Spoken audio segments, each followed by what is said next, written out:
বুঝছো যেটুক চাবা ওইটুকুই কিন্তু পাবা। পরে আবার বললো না আমি জিজ্ঞাসা করি না। এরকমটাই করার হইলে আমার লাইফটা কেন নষ্ট করো? ভেঙে ফেলার হইলে সব আগেই ভেঙে ফেলতা। আমাকে মাফ করে দিও রুহি, আমি না বুঝেই তোমাকে অনেক কথা বলে ফেলছি।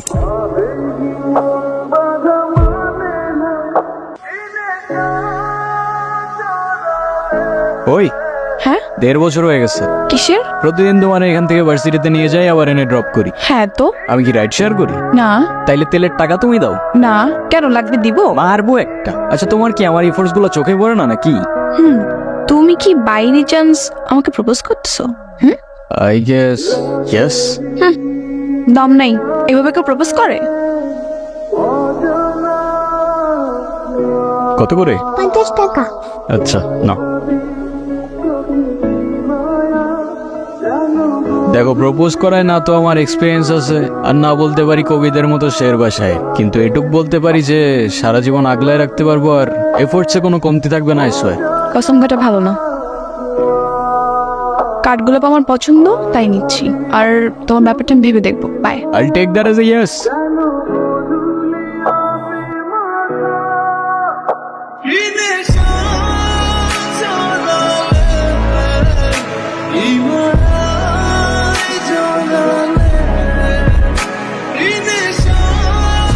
সিরিয়াসলি আমি না বুঝতেছি না তুমি এরকম কেন করছো। আচ্ছা তুমি আমাকে বল, বিএসসির জন্য আমার কানাডাতে স্কলারশিপ সহ সবকিছু রেডি ছিল। তুমি বললে এখন গেলে নাকি আমি তোমাকে হারাম, তোমাকে অন্য কোনো ছেলের সাথে বিয়ে দিয়ে দিবে। ওকে ফাইন, আমি সবকিছু ক্যান্সেল করলাম। তারপর তুমি বললা তোমার বাবা বলছে যে বেকার কোনো ছেলের সাথে বিয়ে দিবেন। আমি সবকিছু ছেড়ে আমার বাবার বিজনেসে বসা শুরু করলাম, যেটাই আমার এতটুকু ইন্টারেস্ট ছিল না। আমি আমার সব ইচ্ছা ছেড়ে তোমার জন্য পারফেক্ট হওয়ার চেষ্টা করলাম। তারপর কিসের কমতি থেকে গেল যে তুমি আজকে এঙ্গেজমেন্ট রিংটা ফেরত দিয়ে দিচ্ছ? আরে আমাকে কারণটা তো বলো অ্যাটলিস্ট। কোনো কারণ নেই, আমার মনে হচ্ছে না আমাদের একসাথে থাকাটা possible. That's it. That's it? Seriously তোমার মনে হচ্ছে না আমাদের একসাথে থাকাটা আর পসিবল? ওরে বাত নি, আমার কি মনে হচ্ছে সেটার কোনো ভ্যালু নাই? আমার সাইডটা কে দেখবে রুহি? দেখো এত কথা বাড়ানোর কোনো মানে নেই, অযথা সময় নষ্ট করো না। সময় তো তুমি আমার নষ্ট করছো। এরকমটাই করার হইলে আমার লাইফটা কেন নষ্ট করো? ভেঙে ফেলার হইলে সব আগেই ভেঙে ফেলতা, নাকি হুট করে এখন বেটার কাউকে পেয়ে গেছো? তোমার যা ভাবা তুমি তাই ভাবতে পারো, আমার কোনো প্রবলেম নেই। আরে প্রবলেম তোমার থাকবে কেন? প্রবলেম তো তোমার ক্যারেক্টার, আর আমার লাখের প্রবলেম যে তোমার মতো একটা মেয়েকে ভালোবাসছি।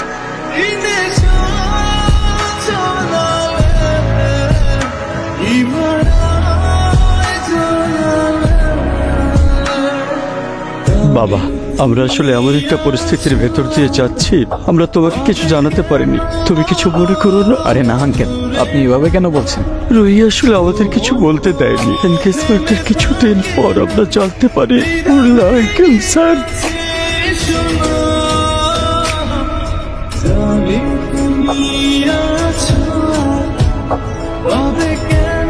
আমাকে মাফ করে দিও রুহি, আমি না বুঝেই তোমাকে অনেক কথা বলে ফেলছি।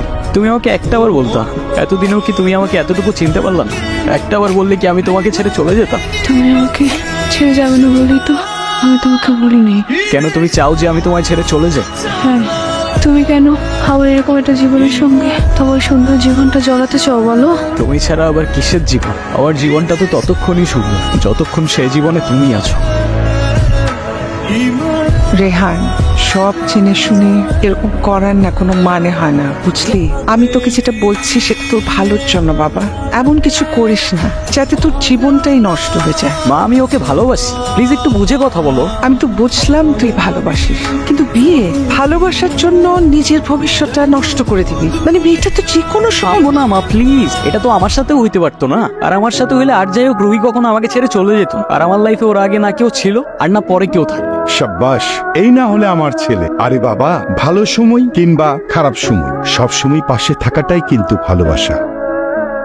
ডক্টর আমি আর বুঝে উঠতে পারতেছি না আমি কি করব। ওর জন্য কি আর কিছুই করার নাই? আপনি আমাকে বলেন, যত টাকায় লাগুক আমি ম্যানেজ করব। দেখুন, আমরা তো কম চেষ্টা করি, টাকা দিয়ে সবসময় সবকিছু হয়। তারপরও রুহির জন্য যদি আপনি কিছু করতেই চান, ওকে খোলা হাওয়ায় নিয়ে যেতে পারেন। ওর মনের যদি কোনো ইচ্ছা থাকে সেগুলো পূরণ করতে পারেন। ওর মন যতটা ভালো থাকবে, মনোবল ততটাই স্ট্রং হবে।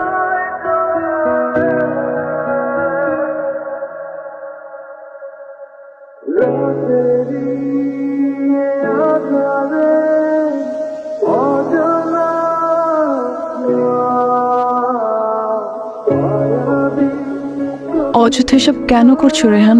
অযথা করছি? অযথা নয়তো কি? আমি আর কদিনই বা বাঁচবো? শুধু শুধু মায়াটা কেন বাড়াচ্ছ? মায়া বাড়ালে যে কষ্টটাও বাড়ে। তাহলে তো খুব চিন্তার বিষয়। দাঁড়াও, এক্ষুনি তোমার মন ভালো করে দিচ্ছি। আচ্ছা, তুমি যে আমার সাথে এত দূরে আসছো, তোমার বাসায় যদি জানতে পারে? কিভাবে জানবে? কে বলবে? যদি আমি বলে দেই? আই না, একদম না। বাসায় জানলে আমার খবর আছে। ওকে, তো ফিউচার রুহিকে তোমার কিছু ইচ্ছার কথা বলো। ইচ্ছে? আমি তো সেভাবে কোনো ইচ্ছে ভাবিনি। তো এখন ভেবে বলো। আচ্ছা, কোনো এক বিকেলে আমি তোমার সঙ্গে সমুদ্র দেখব। ওকে, আর? আর সেই সমুদ্রের পাড়ে দুজন মিলে সন্ধ্যাবেলা ফানুস উড়াবো। আচ্ছা, এই নাও তোমার বিকেল, আর ওই যে রইলো তোমার সমুদ্র। চোখ বন্ধ করো।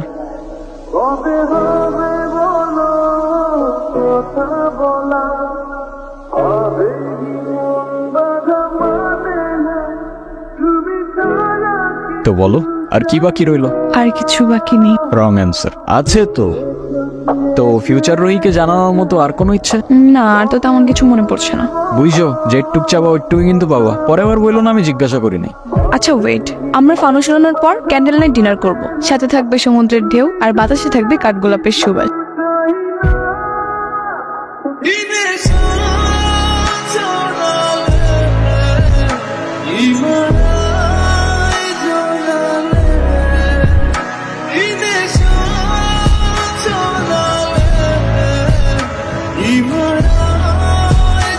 একটাই তো মন আমার, আর কতবার জিতবা? যতবার জিতলে এটা বোঝানো যায় যে আমার জীবনে না তোমার আগে কেউ ছিল আর না পরে কেউ থাকবে।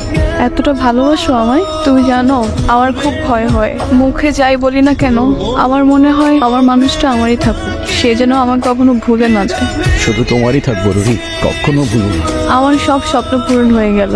এই কিছু মুহূর্তে মনে হচ্ছে 1000 বছর বেঁচে থাকার স্বাদ পেয়ে গেলাম। আমার আর কোনো আফসোস।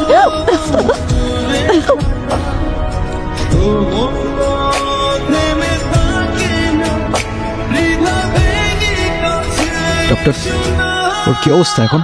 আপনাকে ডাকছে। কি ব্যাপার, তুমি কাঁদতেছো কেন? আরে আমি আছি তো। আরে না, কই কাচ্ছি না। কাজী ডাকছো? সবাই আসছে? হ্যাঁ, আসছে তো। ডাকো সবাইকে। মা, মা আমার কাছে বসো। বাবা মা আমার কাছে আসো, বসো। রেডি? অলওয়েজ।